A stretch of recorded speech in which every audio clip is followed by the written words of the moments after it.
Student, आज हम देखेंगे प्राचीन भारत में धार्मिक विचार, इसमें बौद्ध संघ। ठीक है, इसके पहले जैसे पंचशील तत्व हमने पढ़े थे, आज हम पढ़ेंगे बौद्ध संघ। तो अपने धम्म का उपदेश करने के लिए उन्होंने भिक्षुओं का संघ बनाया। किसने भिक्षुओं का संघ बनाया? गौतम बुद्ध ने। अपने धम्म का उनको उपदेश देना है, लोगों तक अपनी जो बातें हैं वो पहुंचानी है, उसके लिए उन्होंने क्या किया? लोगों को उपदेश देना बेहतर समझा और इसके लिए उन्होंने भिक्षुओं का एक संघ बनाया।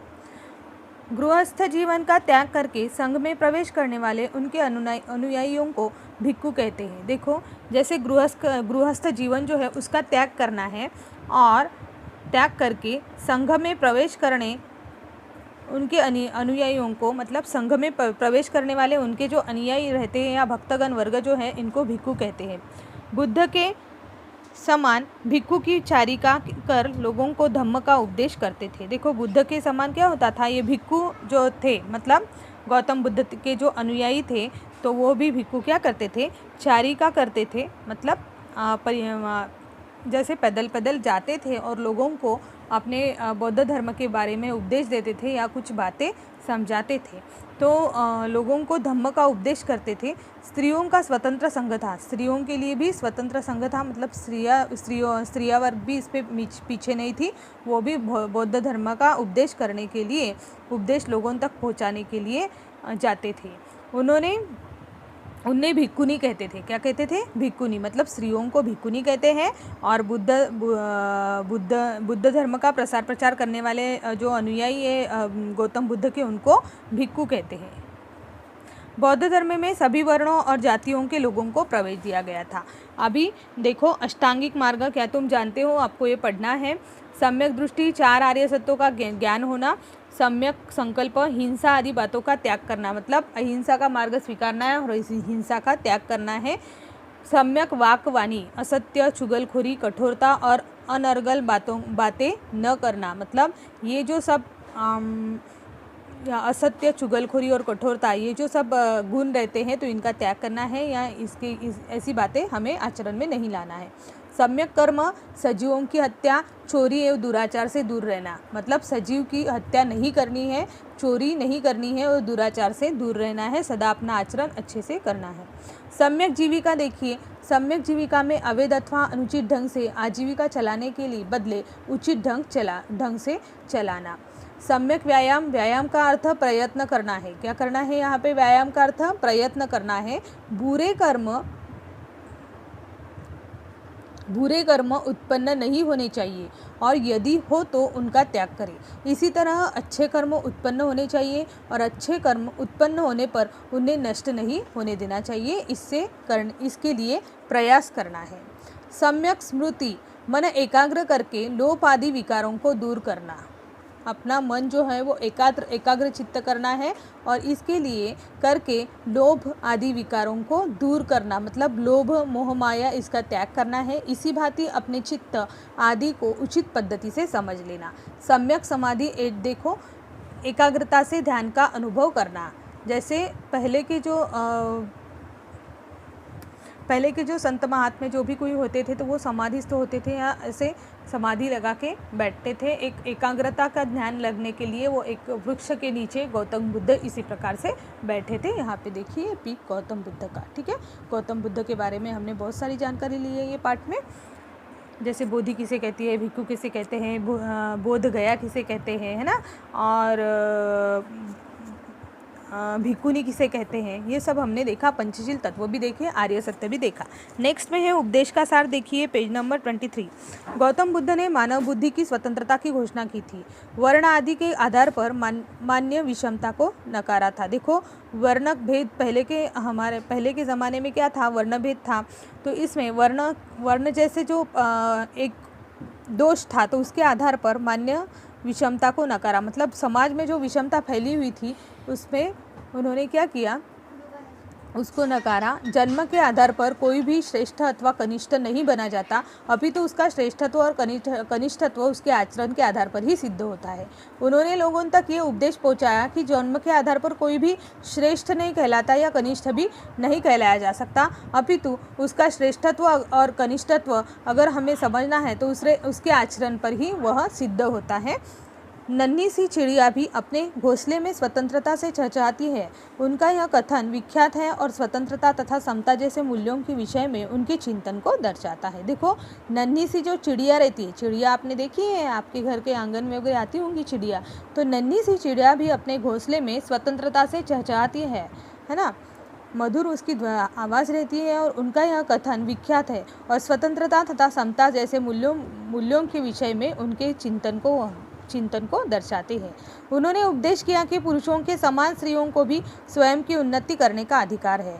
यज्ञ जैसे कर्मकांड का विरोध किया है उन्होंने प्रज्ञाशील आदि मूल्यों का उपदेश दिया है, लोगों को दिया है, या समाज में रहने वाला जो लोग हैं उनको जागरूक करने के लिए, उपदेश देने के लिए उन्होंने प्रज्ञा और शील यह तत्व मूल्य स्वीकारे हैं। जो मानव का कल्याण साध्य करते हैं, सभी प्राणी मात्र के प्रति करुणा उनके व्यक्तित्व की असाधारण विशेषता है। देखो, जैसे जो मानव का कल्याण करते हैं तो सभी प्राणी मात्र, जो सजीव मात्र जीव है, तो उनके प्रति करुणा उनके व्यक्तित्व की असाधारण विशेषता थी।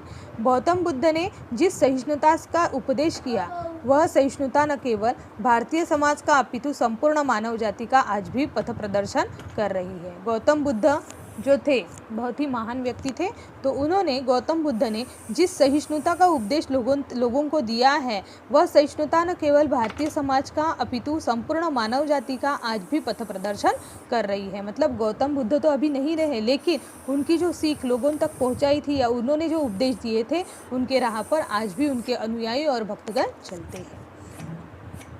लोकायत देखिए, प्राचीन काल में प्रचलित लोकायत अथवा चारवाक नामक दर्शन भी महत्वपूर्ण थे। इस दर्शन ने स्वतंत्र विचारों पर बल दिया और वेदों की प्रामाणिकता को नकारा था। देखो, प्राचीन काल में क्या होता था, प्रचलित लोकायत अथवा चारवाक नामक दर्शन भी महत्वपूर्ण था और इस दर्शन में स्वतंत्र विचारों पर बल दिया गया और वेदों की प्रामाणिकता को नकारा गया था। पहले के ज़माने में वेद थे, वेद पढ़े जाते थे, वेद पढ़कर ही लोग आचरण करते थे। इस प्रकार से तो उन्होंने क्या किया, स्वतंत्र विचारों पर बल देना ज़्यादा महत्वपूर्ण समझा और वेदों की प्रामाणिकता उन्होंने नकारी है। प्राचीन काल में भारत भूमि में नए नए धार्मिक विचारों अथवा दर्शनों के स्रोत उत्पन्न होते रहे हैं। प्राचीन काल में भारत भूमि, हमारी जो भारत भूमि है, यहाँ पे नए नए धार्मिक विचारधाराएं प्रकट हुई और विचारधाराएं और दर्शन के स्रोत यहाँ पे उत्पन्न होते रहे। कालांतर में जू, ईसाई, इस्लाम और पारसी धर्म भारतीय समाज में घुल मिल गए। कौन से धर्म हैं ये? जू, ईसाई धर्म, इस्लाम धर्म और पारसी धर्म भारतीय समाज में घुल मिल गए। ठीक है। 5.3 देखिए, जू धर्म मतलब यहूदी धर्म।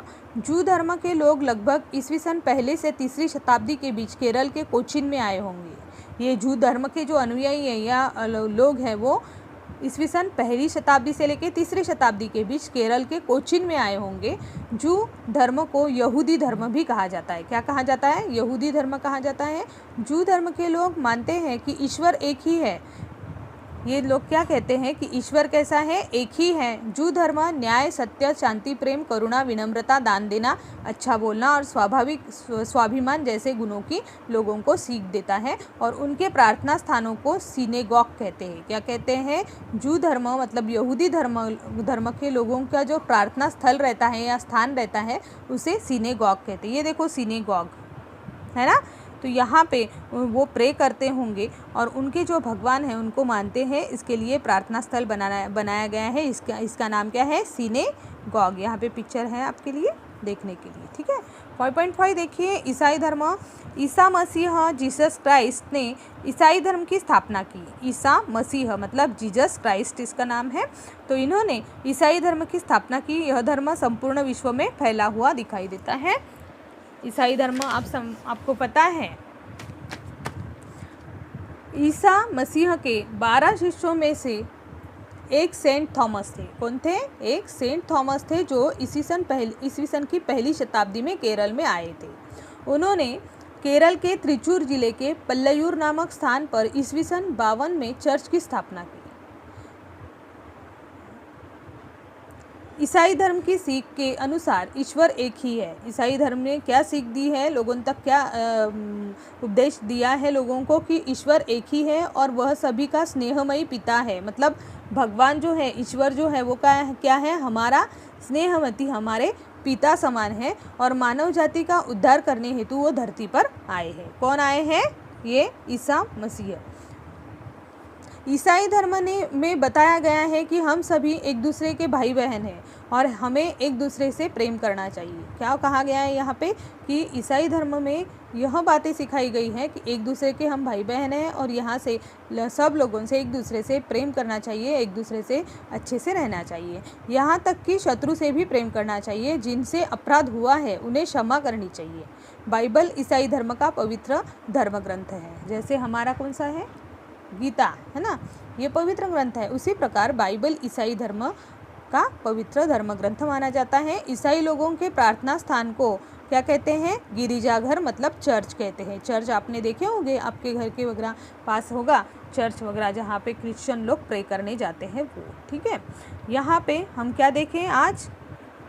बाइबल धर्म के बारे में ईसाई धर्म के बारे में हमने जाना, उपदेश का सार जाना, बाद में ईसाई धर्म देखा और साथ ही साथ क्या देखा? बौद्ध संघ देखा। ठीक है, आगे हम देखेंगे इस्लाम धर्म और पारसी धर्म।